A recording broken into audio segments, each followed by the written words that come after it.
Europe 1. 16h-18h, Historiquement vôtre. Stéphane Bern et Mathieu Noël. le récit. Il y a 50 ans, jour pour jour, le 9 novembre 1970, Charles de Gaulle s'éteignait paisiblement dans sa maison de campagne de la Boisserie à Colombey-les-Deux-Églises. Voilà donc un demi-siècle que le grand Charles, l'homme du 18 juin, nous a quittés. Un homme qui a marqué l'histoire de France plus que quiconque. Un général aux multiples casquettes, ou képi devrais-je dire, militaire, résistant, homme d'État ou encore écrivain. S'il a laissé une empreinte profonde sur notre pays, marqué ainsi le destin de la France pendant et après la Seconde Guerre mondiale jusqu'à la Ve République, c'est grâce à ses multiples talents. Sa vision politique, l'originalité exubérante de son personnage, il faut le dire, mais aussi, et peut-être même avant tout, pour ses talents d'orateur. Le général de Gaulle n'avait pas son pareil pour captiver son auditoire. Ses discours savaient faire vibrer toutes celles et ceux qui les écoutaient, les unifier, faire naître en eux un sentiment d'appartenance, de devoir, d'héroïsme même. De tous ceux qu'il a prononcés au cours de sa carrière, 2 sont surtout restés à jamais gravés dans les mémoires, égalant au panthéon des meilleures allocutions publiques de l'histoire, des discours comme le célèbre Ich bin ein Berliner de John Fitzgerald Kennedy, l'iconique I Have a Dream de Martin Luther King, ou plus récemment le Yes We Can de Barack Obama. Ces discours mythiques de Gaulle, ce sont évidemment l'appel du 18 juin 40, un appel à la résistance entré dans la mythologie, et puis son fameux « Je vous ai compris », modèle d'éloquence prononcé à Alger en 1958 pendant la guerre d'Algérie. On peut en citer d'autres, bien sûr, qui ont accompagné d'autres grands événements politiques de la France.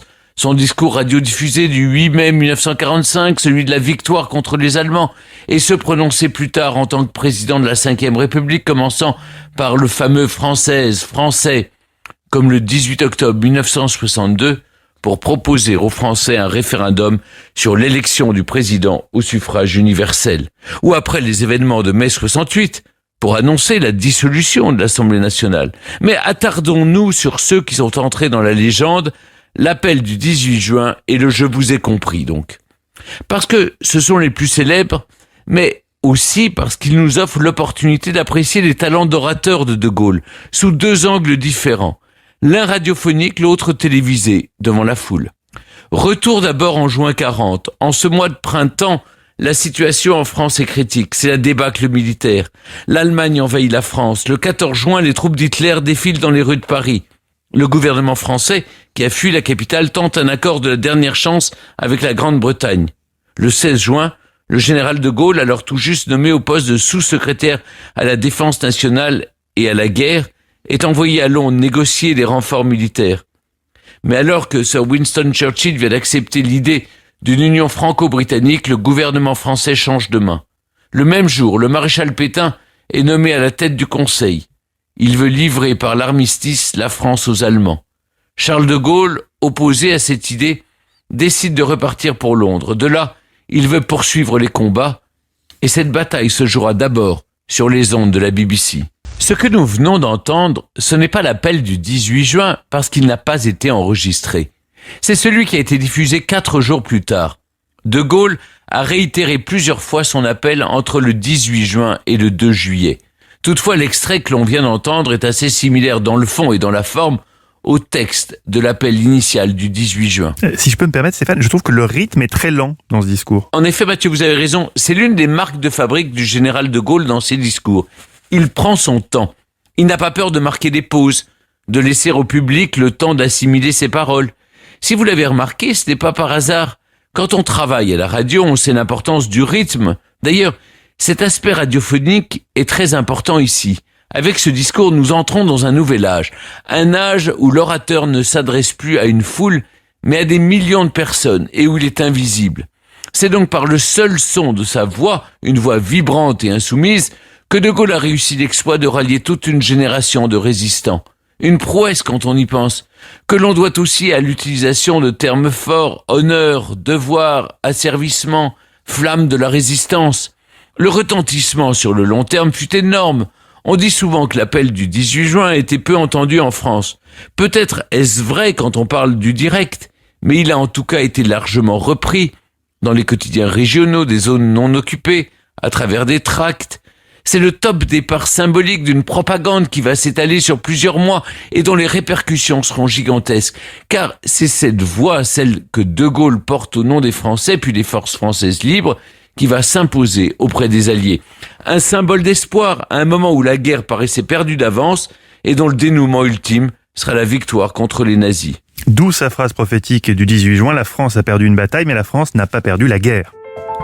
Pour l'immense majorité des Français, cette phrase que vous citez, Mathieu, la France a perdu une bataille, mais la France n'a pas perdu la guerre, concentre à elle seule l'essentiel du message que le général de Gaulle veut faire passer sur les antennes de la BBC en juin 40.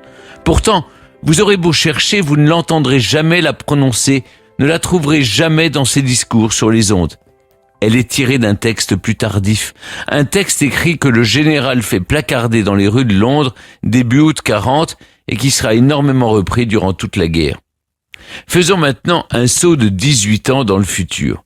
Le 4 juin 1958, la France est embourbée depuis 54 dans ce qu'elle qualifie encore de trouble plutôt que de guerre d'Algérie. Le Front de Libération Nationale, le FLN, a déclenché contre la France une insurrection armée qui sème la panique parmi les colons. La 4e République chancelle. De Gaulle, qui avait disparu de la scène politique depuis 1946 du fait de son opposition au régime, fait un retour en force. Le 1er juin, il est investi président du Conseil. Le 4, conscient de ce qui se joue en Algérie, il fait le déplacement à Alger pour y prononcer un discours entré dans l'histoire. Je vous ai compris. Je sais ce qui s'est passé ici. Je vois ce que vous avez voulu faire. Je vois que la route que vous avez ouverte en Algérie, c'est celle de la rénovation et de la fraternité. De tous les discours de Gaulle, c'est celui dont la phrase d'ouverture est la plus forte. « Je vous ai compris ». D'ailleurs, on l'a entendu dans l'extrait, elle déclenche tout de suite une novation. Pourtant, cet exorde ne dit rien de bien clair. Elle a d'ailleurs été vivement critiquée par son ambiguïté. Qui a-t-il compris? Les Français d'Algérie ou les Algériens? Car si au départ les pieds noirs sont persuadés que c'est à eux qu'il s'adresse, qu'il entend maintenir la souveraineté française en Algérie, la suite va prouver le contraire. En septembre 59, désormais président de la République, De Gaulle proclame le droit des Algériens à l'autodétermination. Quelques mois plus tard, il exprime même clairement sa préférence pour une Algérie algérienne, une trahison pour les Français d'Algérie. C'est toute la prouesse de ce discours finalement, jouer l'ambiguïté pour rallier et ne pas se tuer politiquement. Surtout que dans ses mémoires d'espoir, le général explique avoir toujours su et décidé qu'il faudrait donner à l'Algérie son indépendance. Ce que ce discours parvient à faire, c'est à affirmer avec beaucoup de diplomatie l'autorité de Paris sur la question de l'autonomie de l'Algérie et surtout l'autorité de De Gaulle lui-même. Nous avons affaire ici à un discours proclamé devant une foule immense et retransmis sur des écrans. À la fin des années 50, la télévision commence à se démocratiser en France. De Gaulle le sait et soigne aussi son image lors du discours. C'est donc pas un hasard s'il portait, lors de cette allocution, son costume de général. Tout l'art de ce discours réside dans l'exploitation de sa position de héros. C'est pourtant le début d'une ère nouvelle pour lui. De héros de la guerre, il devient chef, naturellement controversé, de la France. Mais tout ça, c'est une autre histoire. Europe 1, Historiquement vôtre.